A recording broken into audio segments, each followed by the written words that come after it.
Oh, okay. Yep. Okay. All right. I might ask Sheila if it's okay. Um, Question number one.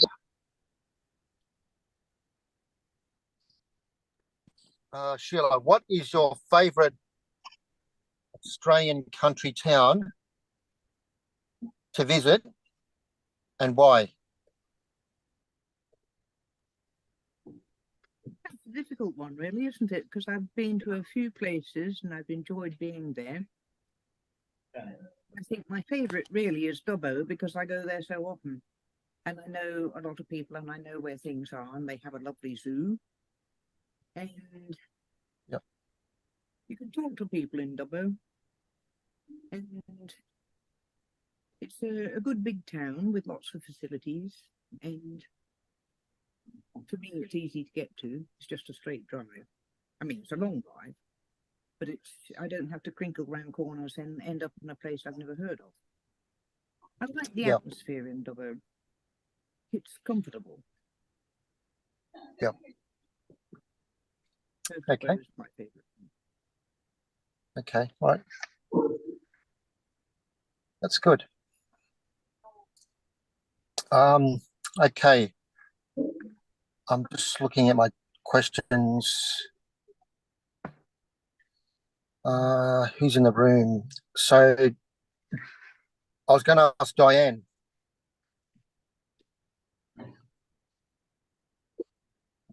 Diane. Thank you, Mark. Yep. Hi, Diane. What does the opportunity to return to country mean, and what might be the benefit of a back to country trip? Ooh, thank you, Mark. That's an incredible question. And I'm going to take you on a journey very quickly. The very first time I returned to country, it was sheer by accident. I didn't even realise that I was on country until I see one of my cousins. Because my country, Yorta country, and Mwamba country covers a really geographical space. And I knew if I was in this town, I was on country, but I didn't know I was on country. And then I went into a museum and I seen one of my cousins, and then I see all the artwork from some of my cousins on the wall.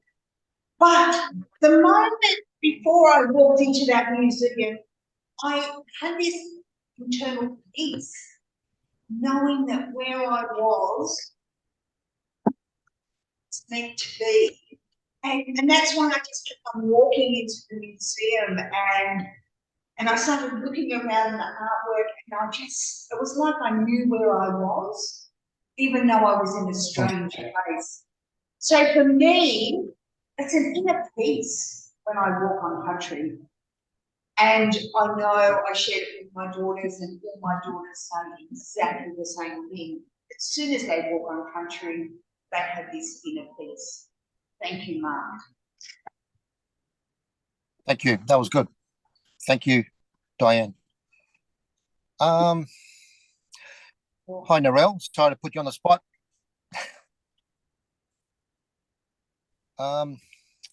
So this next question is, what is the purpose and what sort of activities are undertaken by the Indigenous Ranger programs that are Commonwealth government funded? Oh, that's a very interesting question, Mark. I actually haven't been on, by the way, I haven't been on a Commonwealth funded program, but I've certainly been on, I think, what will be state ones. And so I understand that some activities conducted would be like doing cultural tours for people, them to understand and appreciate the cultural significance of that environmental region. I know I've been on something like the Kosciuszko, where the rangers took us around and showed us the plants, and also talked about the significance of the history of the plants, but also people who live there and their connection with the land. So I would say the significance of these Commonwealth funded programs would be about teaching people like myself who may be visiting that land for the very first time of who the people were, their connection with the land, and why particular areas were important to them from a spiritual point of view, but also the significance of the flora and fauna in that area too, in terms of food sustenance, but also the spiritual connection of those plants, animals, those people as well. Thank you very much, Yep. Mark. Yeah, thanks, Narelle. That was good. Good answer.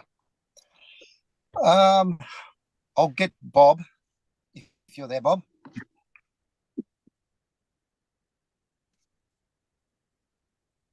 Okay, Mark. Be nice. Yeah, g'day. How you going, mate? Good. Okay.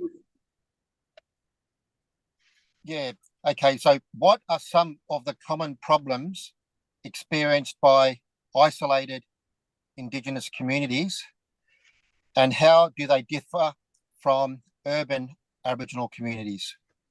Oh, yeah. How much time we got? What a great Yeah. question. What a great question, Mark. I love the question, and different audiences, you may slightly tailor it. We, as Indigenous people, we probably know some of the real issues and what we can do with it. But our non-Indigenous friends need a little bit more education. So you're asking what some of the problems are. In the country, unfortunately, some of our really isolated communities live in third world conditions. Then you've got some of our country people that are not quite that isolated, but still isolated. And they suffer from many different problems from, probably the best way to say it is their services that they should be getting are not available when they need it, and it causes problems. So all the problems that we have with health, job opportunities, the number of areas, literacy, schooling, and also just common problems that we continually keep coming up overlap. So if you've got health problems, you may not get good opportunities to work. If you have got a good work, you might get able to get health. You know what I mean? So these things have to be dealt with holistically. And this is the problem with the Western model. The Western model targets each individual problem separately. And as Aboriginal people, we are holistic. We know that when you go out to talk to one person who's got a problem and we're trying to deal with that, we've got to deal with the family, because we know if the family can be supported, then the individual can be supported. So that's the secret that we're trying to get through some, I don't want to be rude, but some people that don't see that. And working in government departments for such a long period of time, it's quite frustrating, because they'll give you funding to go out and work with one particular child in a family, but that funding will not allow you to come over to another member of the family, which really causes problems in the family. So it's all those types of things. So I just think we've got to look at the whole problem holistically and change, get the governments and the funded bodies to realise that it's not the amount of funding that you have, it's what you do with the funding that's available or the opportunities available for those areas. So thank you, Mark. Thanks, Bob. Okay, Tucky, are you available to come up? Sure. Okay. I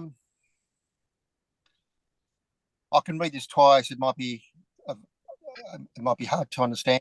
The Indigenous design of Empowered Communities initiative is currently active in 8 regions across Australia.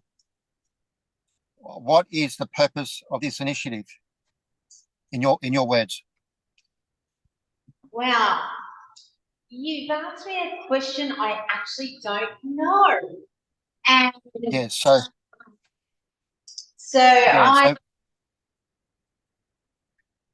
I'm not too sure about what the initiative is, so to speak. Yep. So I feel I'm not qualified to answer that kind of question at this stage. Yep.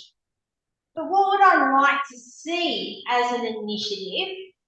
I think education in communities, because education is key to anything. Because if you don't understand like the rules or how to go about doing something, then you end up being confused if you don't know.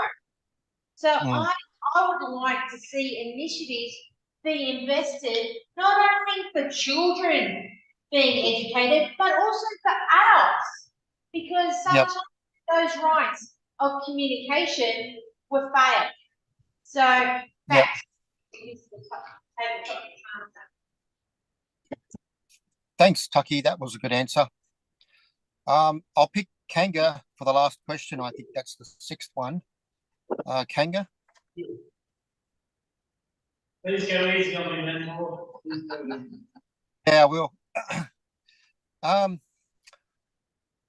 Just an open question. I trying to work out how to word this one, but I thought, as you're aware, we've got a lot of country towns that are named that have Indigenous names. You know, so anywhere in Australia, can you name any country town and where in Australia they are from, but that has an Indigenous name? And would you know if you know what that word means? You know, so it can be a suburb or a country town. Yeah, sure. Thanks for the question, Mark. I don't know of a country town per se, but where I used to live back up in Greystanes, there used to be a suburb called Pemaway. And if I'm not mistaken, that was named after the explorer that looked around the Parramatta region. No, it was an Aboriginal warrior. Pemaway. Yeah, he led the war. And I think he got that land, the Parramatta River. Yeah. I've had my time and I'm being redirected, so I'm out.